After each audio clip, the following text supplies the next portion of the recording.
Audio book वाङ्मय 8। ईश्वर कौन है, कहाँ है, कैसा है। चैप्टर 1।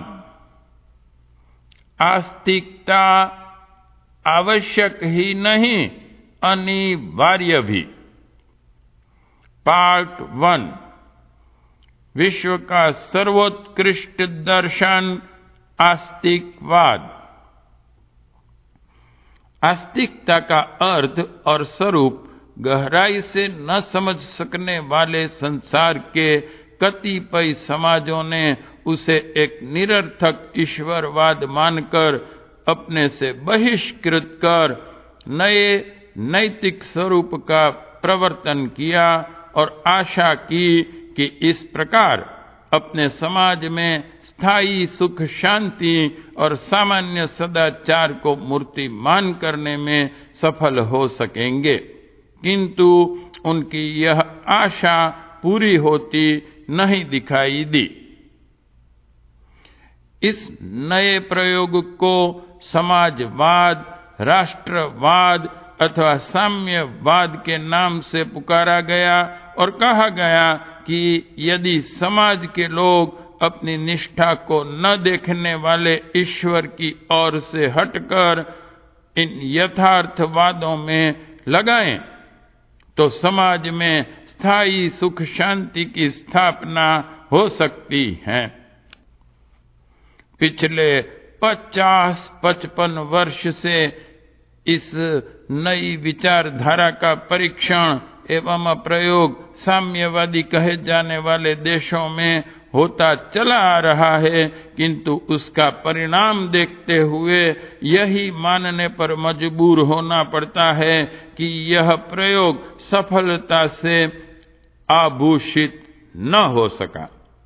उदाहरण के लिए साम्यवाद की मूल भूमि रूस को ही ले लिया जाए और देखा जाए कि क्या उसका समाज अपनी नवीन आस्थाओं के आधार पर अपने जन समूह के लिए वह वांछित सुख शांति अर्जित कर सका है जिसके लोभ से उसने उनका परिवर्तन किया था।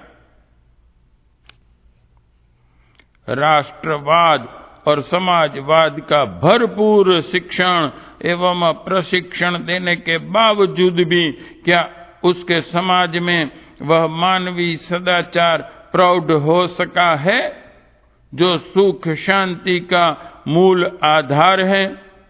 यदि सच पूछा जाए तो वहां अपराधों की संख्या अधिक ही है अपेक्षाकृत उन समाजों के जो अब भी आस्तिकता और ईश्वर में आस्था रखते हैं। भ्रष्टाचार मिटाने और सदाचार लाने के लिए राजदंड को कठोर बना दिया गया है। दुष्प्रवृत्तियां रोकने के लिए उत्पीड़न और रक्तपात भी कम नहीं किया जाता, तब भी मंतव्य की सिद्धि होते नहीं दिखती। ऊपर से देखने में तो ऐसा ही लगता है कि दमन, नियंत्रण और प्रतिबंधों ने जनता का हृदय परिवर्तन कर दिया है। लोग समाजवाद और राष्ट्रवाद की दुहाई भी देते हैं, भ्रष्टाचार आदि अहितकर प्रवृत्तियों के प्रति घृणा भी दिखाते हैं, किंतु वास्तविकता यह है कि लोगों में खुलकर खेलने का साहस तो कम हो गया है, पर भीतर ही भीतर अनैतिकता की आग बराबर सुलगती रहती हैं, जो अवसर पाकर भय और आतंक को एक और ठेलकर जब तब प्रकट होती रहती हैं। यह तो सच्चा सुधार नहीं माना जा सकता।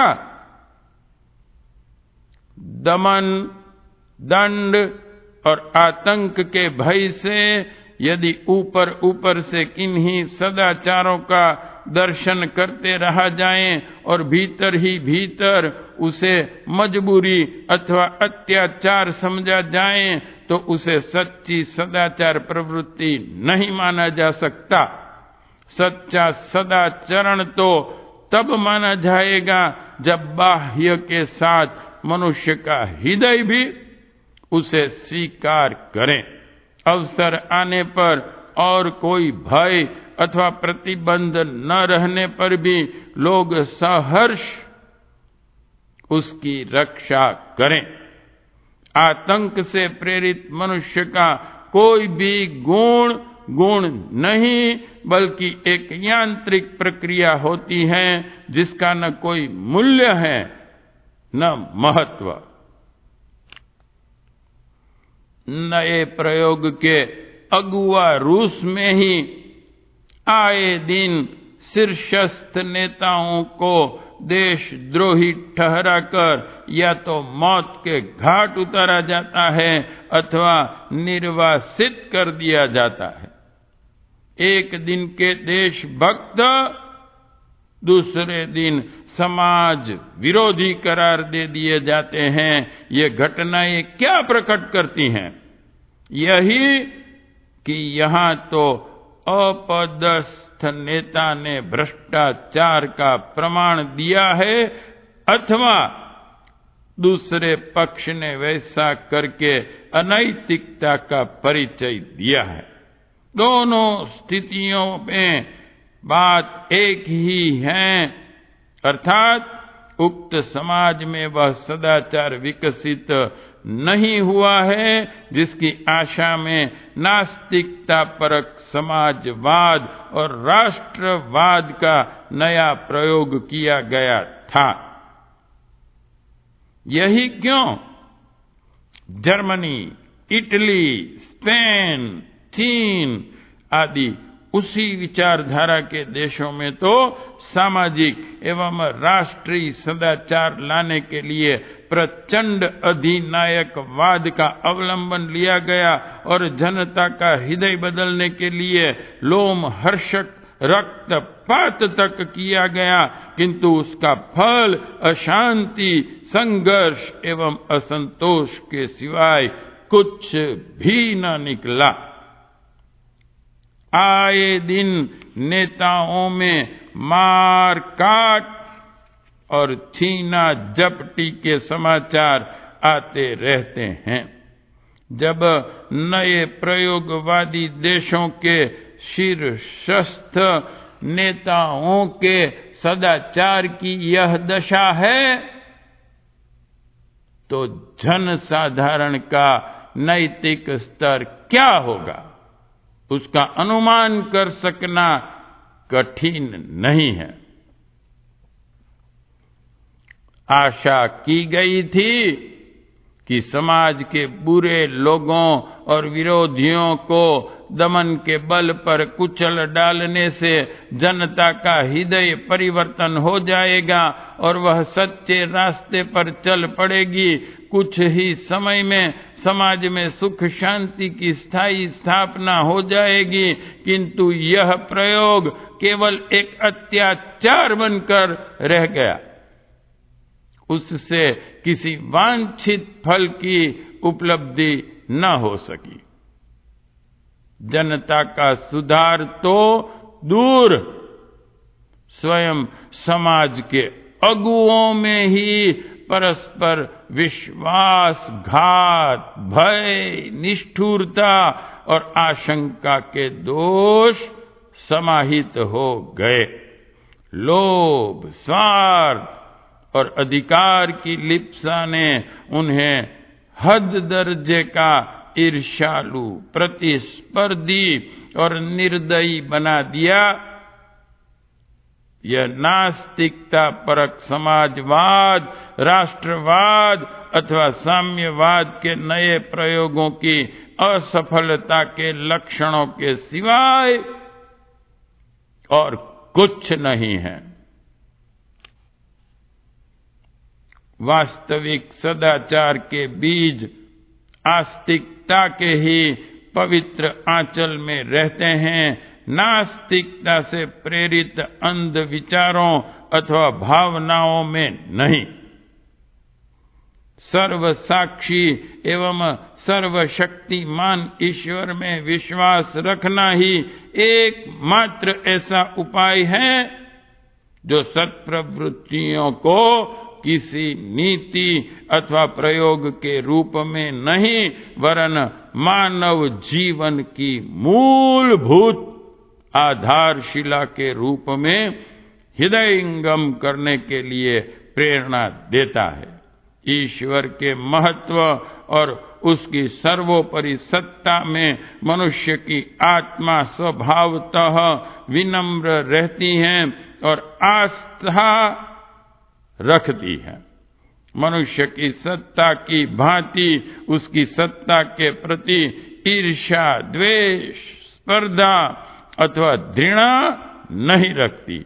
जहां मनुष्य के बल प्रेरित नियमों एवं प्रतिबंधों में विवशता का अनुभव करता है, वहां प्रभु के दिए प्रतिबंधों एवं नियमों को शिरोधार्य करने में गौरव तथा सुख अनुभव करता है। परमात्मा सत्य एवं शिव रूप हैं, अस्तु उसमें विश्वास रखने वाला तथा उसकी इच्छा का अनुगमन करने वाला आस्तिक कोई भी ऐसा काम करने से विरत ही रहने का प्रयत्न करेगा जो उसके मान्य परमात्मा के नियमों के विरुद्ध हों। सदाचार ही एक ऐसी प्रवृत्ति है जिसका आधार लेकर चलने से अयोग्य कामों की संभावना नहीं रह जाती। इसीलिए आस्तिक व्यक्ति बहुधा सदाचारी ही देखे जाते हैं। आस्तिक व्यक्ति उपयोगिता अनुपयोगिता की कसौटी पर कसकर मानवीय नैतिकता की महत्ता को कम या अधिक नहीं करते। उनकी दृष्टि में नैतिकता का महत्व एवं मूल्य निश्चित और स्थिर रहा करता है। उपयोगिता और अनुपयोगिता के आधार पर नैतिक नियमों की अदला बदली करते रहने से सदाचार जीवन का आधार न रहकर एक साधारण सा नियम मात्र रह जाता है, जिसको आवश्यकता अनुसार तोड़ डालने में कोई संकोच नहीं किया जाता। उदाहरण के लिए मांसाहार को ले लीजिए, जहां आस्तिक व्यक्ति इसके प्रति स्थिर नैतिक भाव रखता है और किसी भी परिस्थिति में उसका प्रयोग पाप मानता है, वहां नास्तिक भौतिकवादियों की दृष्टि में इस सदाचार का कोई निश्चित महत्व नहीं होता। उपयोगिता अनुपयोगिता की दृष्टि से वह घटता बढ़ता रहता है। इस विचारधारा के लोग जब आर्थिक स्वाद अथवा किसी अन्य दृष्टि से मांसाहार की उपयोगिता स्वीकार कर लेते हैं, तो फिर उसके पीछे निरीह प्राणियों की हत्या का जो पाप सन्निहित रहता है उसकी ओर उनका ध्यान नहीं जाता।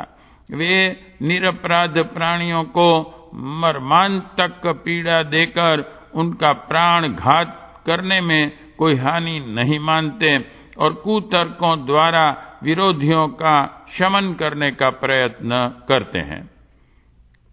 इस प्रकार के उपयोगितावादी नास्तिक लोग ही इससे आगे बढ़कर मनुष्यों के सुख दुख में पाप पुण्य का विचार न करके उपयोगिता का ही दृष्टिकोण रखते हैं। जो व्यक्ति चिड़ियों के शिकार में मांस के लाभ और मनोरंजन की उपयोगिता को महत्व दे सकता है, वह इसी नीति के आधार पर अवसर आने पर मनुष्यों का शिकार भी करने लगे तो कोई आश्चर्य की बात नहीं।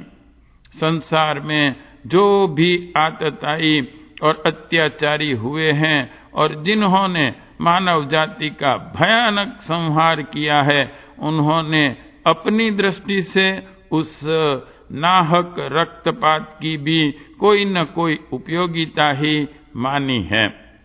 आज के महायुद्ध तो उपयोगिता के नाम पर ही लड़े जाने लगे हैं। इस प्रकार का उपयोगितावाद मनुष्य को स्वार्थी एवं अवसरवादी ही बना सकता है, आदर्श सदाचारी नहीं। यह शक्ति और निष्ठा किसी सच्चे आस्तिक में ही संभव हो सकती है, जिसके लिए सदाचार का मूल्य जीवन के आधार के रूप में होता है, उपयोगिता के रूप में नहीं।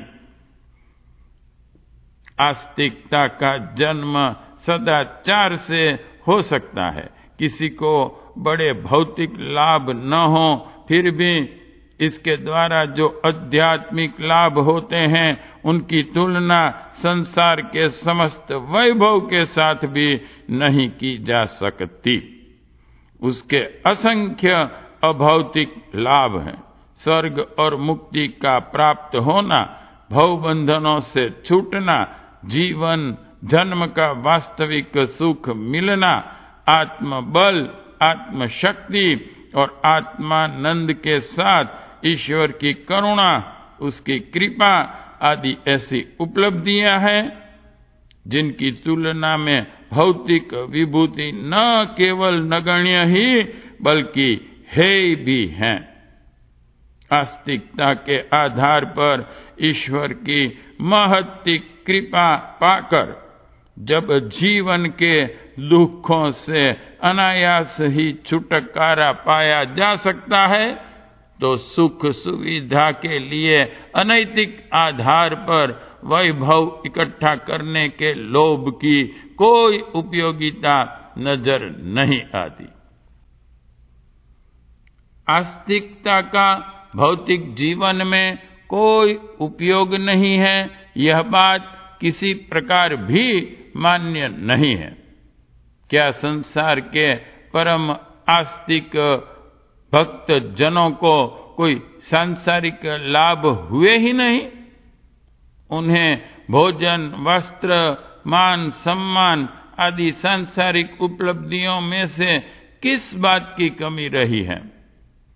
यह बात दूसरी है कि उन्होंने भौतिक विभूतियों के प्रति अनासक्त रहकर ही उनका उपयोग किया है। सांसारिक उपभोगवादियों की तरह जीवन का लक्ष्य बनाकर भोग नहीं किया है। वह ऐसा करते भी क्यों, जब उनकी उच्च एवं परिपक्व आस्तिकता ने उनके हृदय में अहैतुक आनंद का सागर लहरा दिया था, तो वे इन नश्वर भोगों की ओर क्या तो आकृष्ट होते और क्या लालायित। संसार में स्थायी सुख शांति के लिए नित्य नए प्रयोगों एवं परीक्षणों को छोड़कर यदि सदा सर्वदा के परखे और प्रामाणिक सदाचार मूलक आस्तिकता का आश्रय ग्रहण किया जाए, इसको ही मनुष्यों के हृदय में प्रेरित एवं स्थिर बनाया जाए, तो कोई कारण नहीं कि मानव जाति का हृदय अनुकूल दिशा में परिवर्तित न हो और संसार में सत्प्रवृत्तियों के प्रवर्तन के आधार पर स्थायी सुख शांति न विराजने लगे। आस्तिकता का गुण मनुष्य को न केवल सदाचारी, सद्विचारी तथा संयमी ही बना देता है, बल्कि आगे बढ़कर वह जीव से ईश्वर, लघु से महान, अणु से विभु और मनुष्य से देवता बना देता है। ऐसे देवत्व प्राप्त मनुष्यों की बहुतायत से पृथ्वी पर स्वर्ग की रचना हो जाएगी, क्योंकि स्वर्ग का निवास ही किसी को देवता नहीं बनाता, बल्कि देवताओं की विद्यमानता ही स्थान को स्वर्ग बनाती है। पार्ट 1 समाप्त।